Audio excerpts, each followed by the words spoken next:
All right, so this will be another movie review. This one's called Radioactive Dreams 1985. Giving it 5 out of 5 stars. I love this flick. Meet Philip and Marlo, the post nuclear private eyes. They're looking for good times and fast women. Their first case could be the world's last. A world of guilty pleasures, radioactive dreams. What an awesome looking movie poster that is.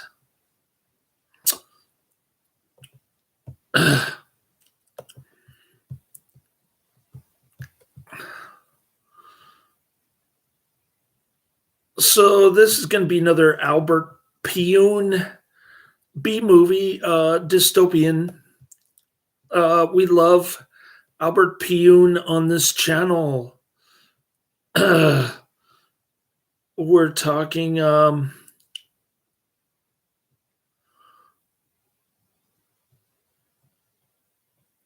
this is his second film, Pyun.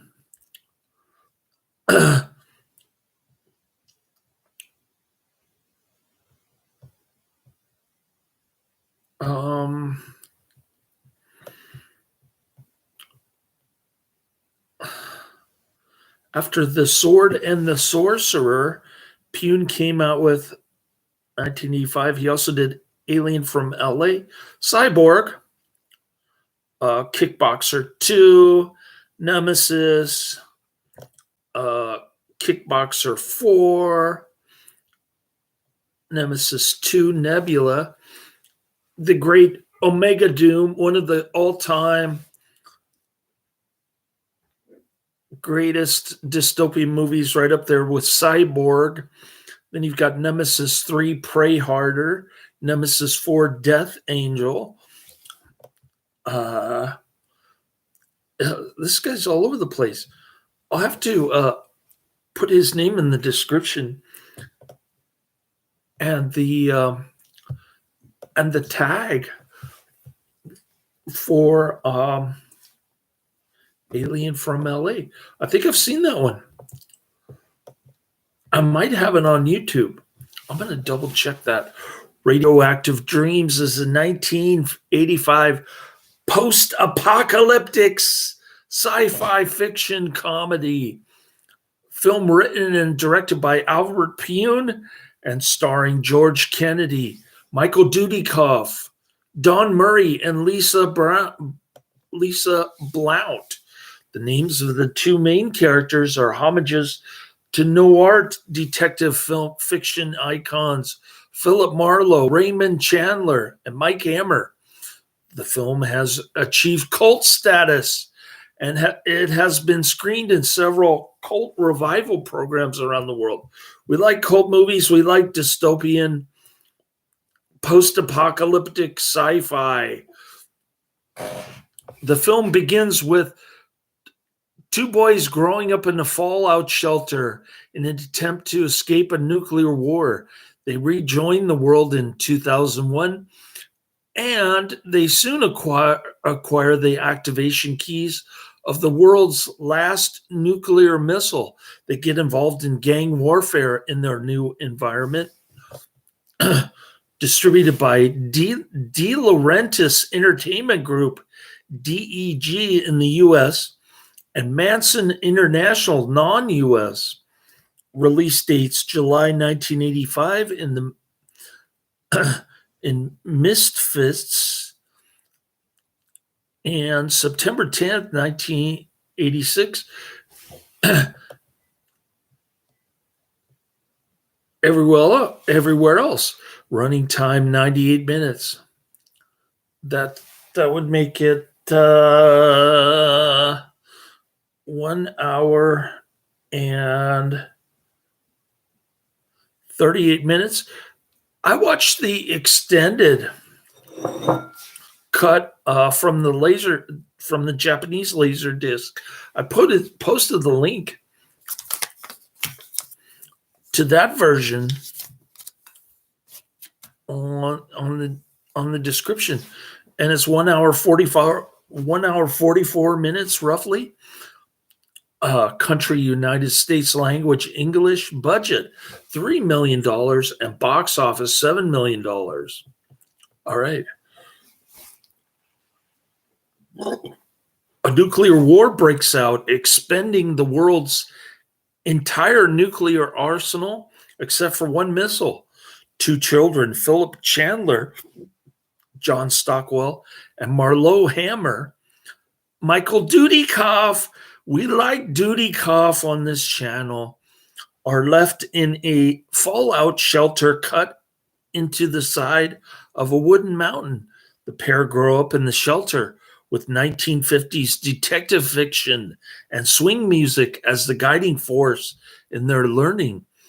On April 1st, 2001, as noted by title card, Marlowe succeeds in digging out the cave entrance. The pair give each other haircuts. They dress in suits and they go to rejoin the world. And this is where the great adventure starts. If you think of movies like She or what was that Japanese movie? I can't remember. You got She and Cyborg Cop and Cyborg. Anyways, great stuff. We love 80s dystopian. Philip narrates their adventure on their first day out. My name's Philip, and this is going to be a yarn about me and my pal Marlowe, about the day we got out of this shelter and went off into the post-nuclear world. Now, as excited as we were about leaving the shelter, it was still a joint that held fond memories. I mean, it was the only world we'd ever known, where I practiced my magic, Marlowe his dancing, where we both dreamed of becoming private eyes, just like the ones we read about. Marlowe hopes to find their fathers, but Philip is disgruntled that they never returned, and he presumes that they are dead. The mountain is now devoid of trees. The first people they find are a trio of radiation-burned mutants chasing a beautiful woman, Miles Archer, played by Lisa Blount. They rescue Miles, who kisses Marlowe as a distraction as she steals his gun. This backfires as she drops the activation keys to the last nuclear missile. Miles leaves, and the pair are immediately attacked by a biker gang of bald women in red wigs. Afterwards, the boys discover the activation keys, which bear their fathers' names. This excites Marlowe, but it disturbs Philip. They rescue another woman, Rusty Mars, Michelle Little, from a group of armed children Philip nicknames Disco Mutants. She takes a liking to Philip and leads the two of them to Edge City, which is plagued by gang warfare. Rusty takes them to a dance club where they are captured by cannibals. They want the nuclear keys and to eat the young men, a rarity of uncontaminated meat. Although Rusty helps them escape and Rusty apologizes, Philip doesn't trust her. Just after they part ways, the pair meets up with a friend of Miles who also wants the keys. After he is dispatched, Miles shows up and takes them to her hideout. There she tells them about the purpose of the keys. Miles then threatens to kill them, but they escape. Rusty has followed them to the hideout, but she is attacked by the child gangsters. The pair chase them away, but Philip still doesn't trust her. He wants to shoot her, but he is out of bullets. After Rusty apologizes again for lying to him and originally handing him over to the cannibals, he says, "That was 1,000,000 years ago, and I got a short memory. In fact, I don't even remember who you are." The pair resolves to rid the city of gangs and keep the keys. They go to an abandoned warehouse, using themselves as bait in the hopes that the gangs will kill each other before killing them. For the most part, the plan works. However, the bosses of the child gangsters are in fact Philip and Marlowe's fathers. before he dies, Philip's father tells him that the past does not matter. In the end, the only gangster left standing is Miles, who has the keys. She shoots at them and misses, but startles Marlowe into shooting and killing her. Just to be clear, George Kennedy and his sidekick are not the fathers in actuality. They kidnapped the two kids, and then the bomb went off. So after the bomb went off, the two kids grew up thinking that George Kennedy and his pal were their fathers in the fallout shelter. How they survived for 15 years and what they ate after they left the shelter is left up to the imagination. The film ends with Philip letting go of the angst which he had nursed for 15 years. He adopts Marlowe's silver lining look on life. The two demonstrate Marlowe's tap-inspired post-nuke shuffle to the crowds of the city. In the closing narration, Philip explains that they plan to set up shop as detectives, but that first he will find Rusty and he will see if he can repair his relationship with her. Well, on the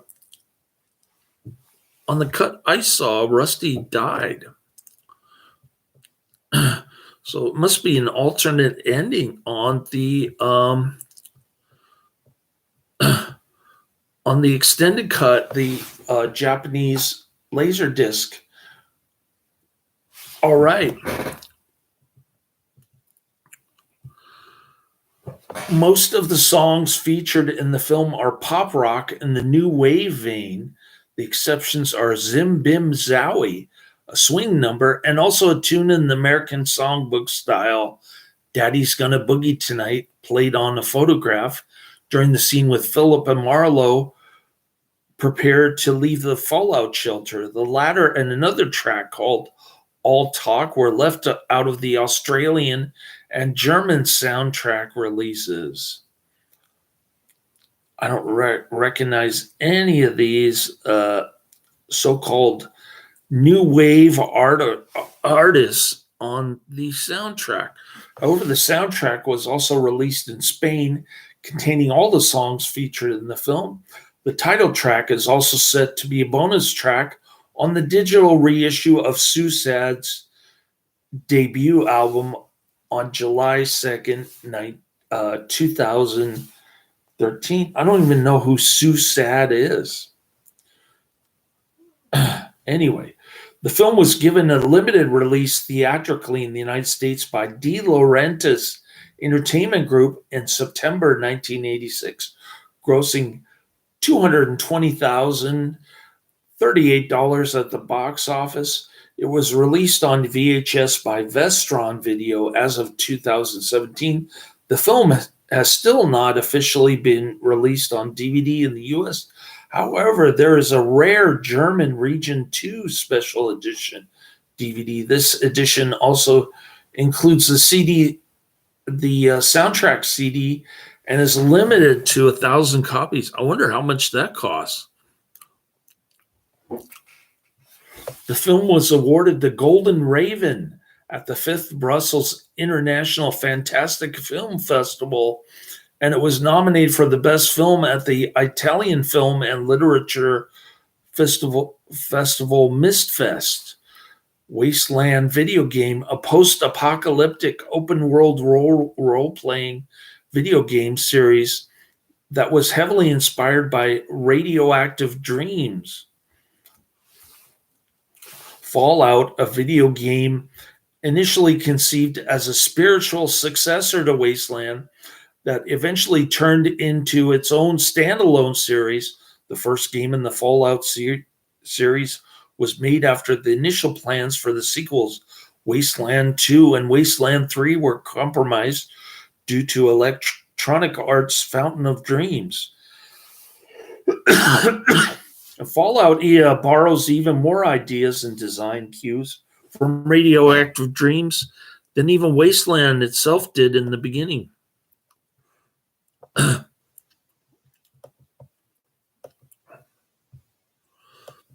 Nobody in the chat room today.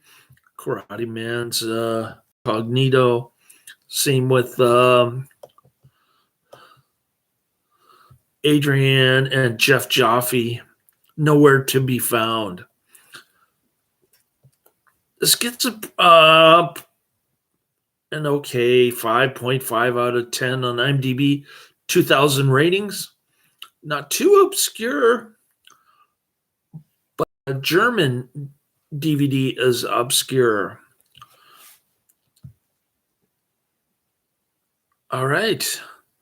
1 hour, 38 minutes or 44 minutes, depending on whether you're watching the cut version or the uncut version.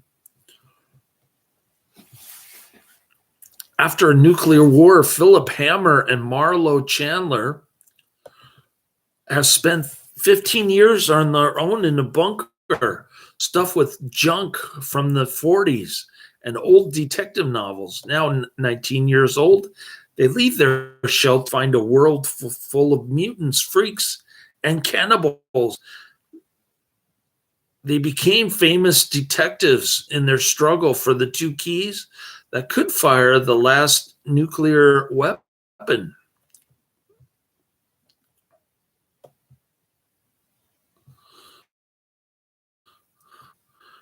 And what's going on here?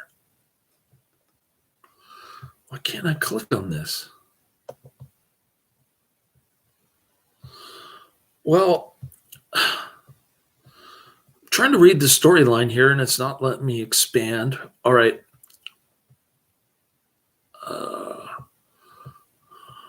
More like this. Nemesis, Doll Man, Deceit, and Dangerously Close. I'm going to have to look up Doll Man, Deceit, and Dangerously Close. This movie marks the first appearance of the name Brick Bardo in an Albert Pyun movie. It has so far appeared in 7 of his movies.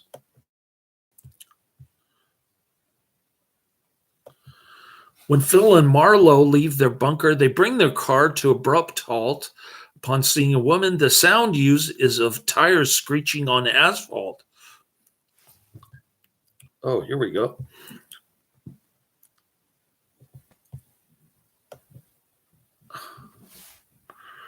All right, I clicked on the summary and it just said the last nuclear weapon. So that doesn't help me. Let's go back.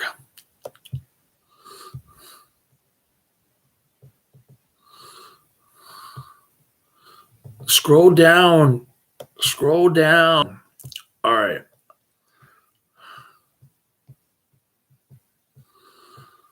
When Phil and Marlo leave their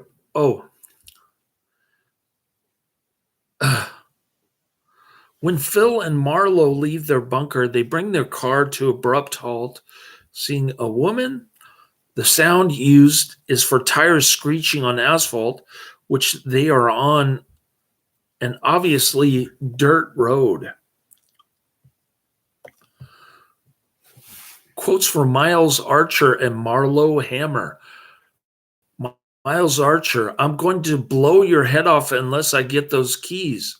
Marlo Hammer, so what does that mean, Miles? You don't love me no more? The United States release of this film includes a written introduction that other cuts of the film do not have. It contains more information regarding the keys and the bomb. This can be viewed on the Vestron video release and the Laserdisc that followed it. The German DVD contains the only widescreen cut of the film. As a special feature, this intro is included.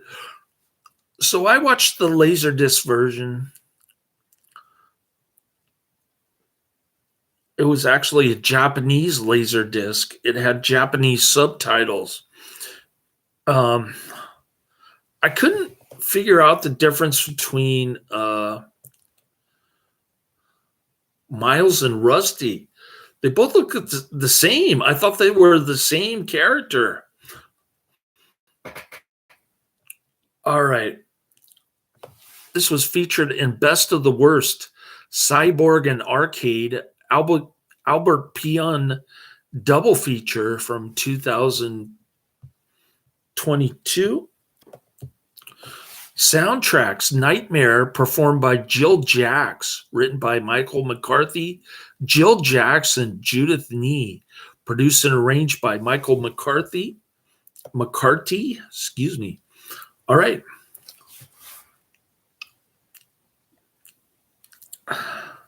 Here's a less flattering review from Michael M. 24, dated April 10th, 2002. It doesn't come with a rating, but the title doesn't sound very promising. It's the title on IMDb review for this featured review from Michael M. 24 is the actors are good, but the movie is just bad. The only thing I really liked about this movie is Michael Dudikoff. This was his first, and until about Bounty Hunters nearly 11 years later, only turn on a comedy, and he proved he definitely has what it takes to play a comedic role. I agree. I thought he reminded me of Stan Laurel. A lot of his shtick is from Stan Laurel. He and John Stockwell played two teams who have grown to maturity inside a bomb shelter with nothing but Philip Marlowe novels. And when they finally set foot out into the post-nuke future, encounter everything from a mysterious woman to some really ugly creatures. I really had no idea what was happening in this movie. I just liked watching Dudikoff do comedy for a change.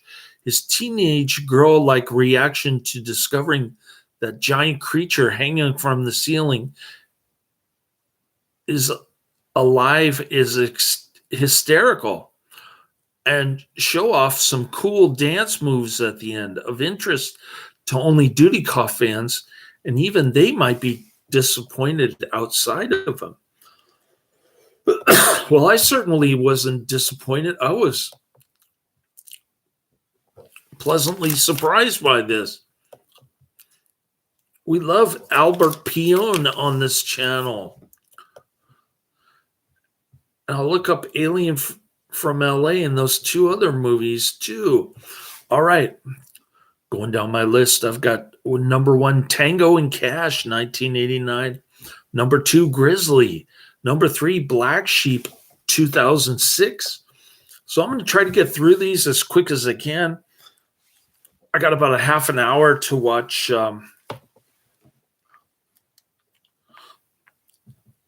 Tango and Cash, and then I'm going to eat a burrito and take a little nappy poo. So that's the end of my review. Highly recommended. Check it out. Dystopian sci-fi, post-apocalyptic. We love it. We love it.